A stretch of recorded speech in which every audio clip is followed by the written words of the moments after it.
Maju! Maju! Dalmas siap-siap, Dalmas siap-siap, Dalmas siap-siap. Opi Dalmas siap-siap. Opi Dalmas siap-siap. Ingat ya, teman-teman ya. Jangan bikin anarkis. Ingat ya. Saya tidak izin. Minta 10 menit kepada Bapak Deputi. Suasana di depan pendopo Kabupaten Indramayu mendadak mencekam pada Kamis, 7 Mei 2026, siang. Aksi unjuk rasa yang digelar massa dari aliansi Topi Jerami berubah ricuh setelah sejumlah demonstran melepaskan puluhan ekor ular ke area gerbang utama pendopo. Peristiwa tersebut terekam dalam video amatir yang kemudian beredar luas di media sosial.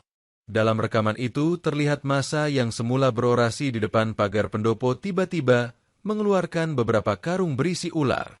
Hewan melata itu kemudian dilepaskan ke area sekitar gerbang sehingga memicu kepanikan petugas keamanan dan warga yang berada di lokasi. Sejumlah petugas tampak berlarian menghindari ular-ular yang menyebar ke halaman depan pendopo. Beberapa anggota pengamanan bahkan harus menggunakan alat seadanya untuk menangkap kembali reptil tersebut demi memastikan situasi tetap terkendali. Aksi ekstrim itu disebut dilakukan sebagai bentuk kekecewaan massa setelah gagal menemui Bupati Indramayu, Luki Hakim. Dalam demonstrasi tersebut, Aliansi Topi Jerami menuntut pemerintah daerah segera mengusut dugaan korupsi di tubuh PDAM yang nilainya disebut mencapai 39,6 miliar rupiah. Massa mengaku telah berjam-jam menunggu untuk menyampaikan tuntutan secara langsung kepada kepala daerah. Namun hingga aksi berlangsung memanas, perwakilan pemerintah yang diharapkan menemui demonstran tidak kunjung hadir. Puluhan ular yang dilepaskan massa disebut sebagai hadiah khusus, sekaligus simbol sindiran terhadap situasi pemerintahan daerah. Aksi tersebut sontak menyita perhatian warga sekitar dan pengguna jalan yang melintas di depan kawasan pendopo. Ketegangan sempat meningkat ketika beberapa demonstran mencoba mendekati pintu gerbang utama sambil terus berorasi. Aparat keamanan yang berjaga kemudian membentuk barikade untuk mencegah massa masuk ke area dalam pendopo.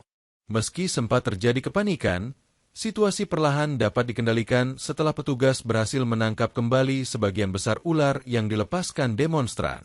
Tidak ada laporan korban luka dalam insiden tersebut, namun suasana di sekitar lokasi sempat mencekam dan membuat aktivitas warga terganggu. Hingga Kamis sore, aparat keamanan masih berjaga di sekitar pendopo Indramayu untuk mengantisipasi kemungkinan aksi lanjutan. Sementara itu, tuntutan Aliansi Topi Jerami terkait dugaan korupsi PDAM senilai 39,6 miliar rupiah kembali menjadi sorotan publik setelah aksi unik sekaligus ekstrim tersebut viral di media sosial. Jangan lupa subscribe ya!